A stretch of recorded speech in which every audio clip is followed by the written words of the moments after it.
कि ये मेरा एक स्पाइडर प्लांट है जो मैं ऑलमोस्ट 3 मंथ्स बैक इसको मेरे मेन पौधे से काट के और इस में रेत में लगा लगा के रखा हुआ था।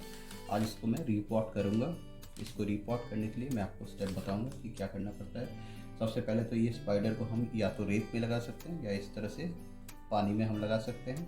इससे क्या होता है, इसमें जड़ें आ जाते हैं और इसमें थोड़ी सी जड़ें आ जाने के बाद फिर हम इसको मेन मिट्टी में रिपॉट करते हैं। मेन मिट्टी में हम लोग इसके लिए, चूँकि ये घर के पौधे होते हैं, इसलिए इसमें हम लोग जो मिट्टी लेते हैं वो बहुत ही लाइट वेट मिट्टी लेते हैं, जिसमें कि गार्डन सॉइल लेते हैं और उसमें हम थोड़ा सा कोकोपीट, चाहे तो थोड़ा सा रेत और थोड़ा वर्मी कंपोस्ट, ये सब हम मिक्स कर लेते हैं इक्वल क्वांटिटी में। और इसको हम बहुत लाइट, जैसे आप देख रहे हैं ये मिट्टी बहुत लाइट है, इसमें सारा कुछ मिक्स किया हुआ है। तो इस वाली मिट्टी को मैं यूज़ करूँगा इसके लिए। मेरे पास पहले से बनी हुई है, नहीं होती तो मैं इक्वल क्वांटिटी में थोड़ा सा कोकोपीट, थोड़ा सा रेत, थोड़ा सा गार्डन सॉइल और थोड़ा यानी 25% करके मैं चारों मिक्स कर लेता और थोड़ा वर्मी कंपोस्ट। इसमें से जितने भी पुराने जड़ें हैं पुराने पौधे की वो आप निकाल दीजिए।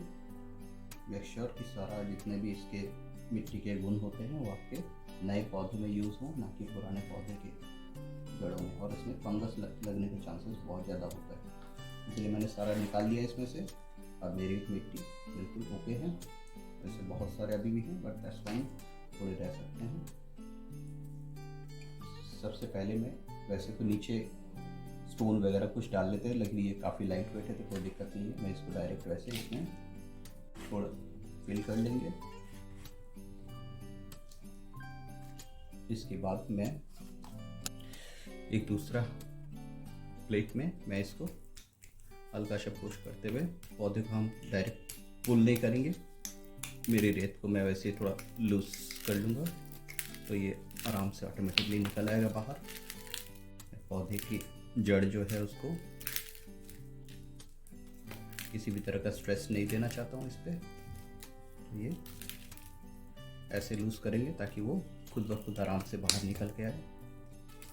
और ये देखिए इस तरह से ये काम बहुत ही आराम से करना है, कुछ जल्दबाजी नहीं करनी है। इसके पौधों की जड़ों को हम बिल्कुल डिस्टर्ब नहीं करना चाहते हैं। और ये देखिए कितने अच्छे से जड़ निकल के आई है इस पर। इसमें से रेत को हम ऐसे धीरे धीरे निकाल लेंगे। सारा रेत मैंने इससे अलग कर लिया है। इसमें थोड़ा सा और मिट्टी डाल देंगे, इसे बीच पे रखेंगे।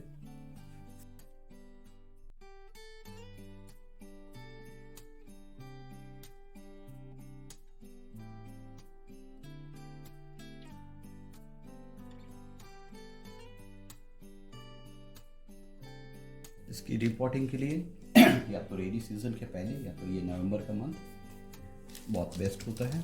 से इसका सबसे बेस्ट टाइमिंग होता है रेनी सीज़न के पहले, रेनी सीज़न आते वक्त। और ये थोड़ा सा मैं धीरे धीरे इसे टैप कर दूंगा, हाथ से बहुत ज़्यादा प्रेशर नहीं देंगे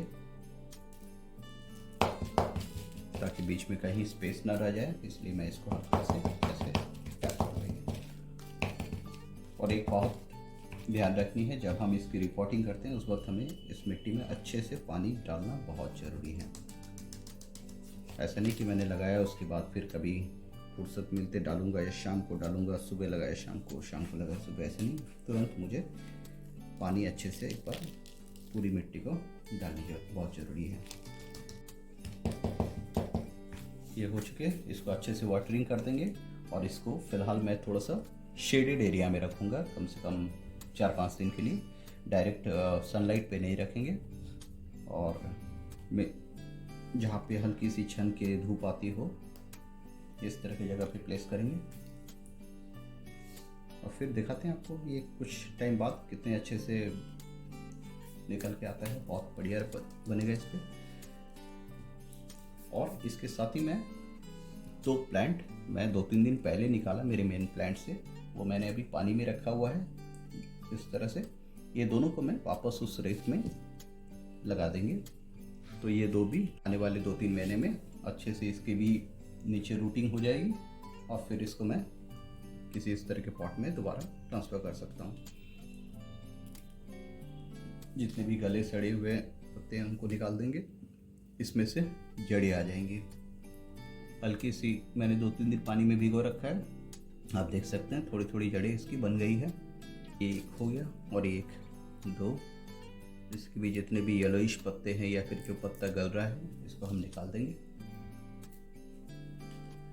बिल्कुल फ्रेश पत्ता थोड़ा सा रखेंगे और ये दोनों को मैं रेत पे अभी फिलहाल लगा दूँगा। ये पानी में, वैसे पानी में अगर हम 1-2 महीने रख देंगे, हर 2-3 दिन में पानी चेंज करते रहना है, इसमें अच्छे से जड़ें बन जाएंगे। तो इसको हम पानी में भी लगा सकते हैं और रेत में भी लगा सकते हैं, और डायरेक्ट मिट्टी में हम इनिशियल डेज में नहीं लगाएंगे इसको, इधर कोकोपीट में या फिर रेत में या फिर पानी में।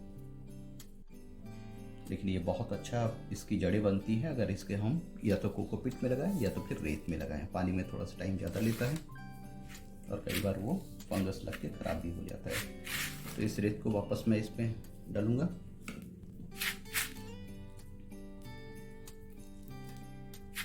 थोड़ा सा और फिल कर लेंगे। तो इस तरह से हम अपने घर में अगर एक पौधे बाहर से लाएं 50-60 रुपीज़ में, तो हम इससे एक वक्त के बाद हज़ारों पौधे घर में मैं खुद ही बना सकते हैं। और ये घर के वातावरण के लिए बहुत अच्छा पौधा है। ये घर के जितने भी इम्प्योरिटीज़ होते हैं, जितने भी गैसेस होते हैं जो घर में पॉल्यूशन की वजह से आते हैं, वो सारे को सोख करता है। तो आप ज़रूर लगाएं, और स्पेशली हमारे दिल्ली एरिया में तो बहुत ज़रूरी है हर घर के लिए। यहाँ पे अभी पॉल्यूशन इतना ज़्यादा है, घर के अंदर पॉल्यूशन निकल नहीं पाती है, अंदर जमी हुई रहती है। इसलिए जितने भी इम्प्योरिटीज़ होती हैं हमारे एटमॉस्फेयर में, उसको सोक करने में और हमें एक फ्रेश एयर देने में ये बहुत हेल्पफुल होता है।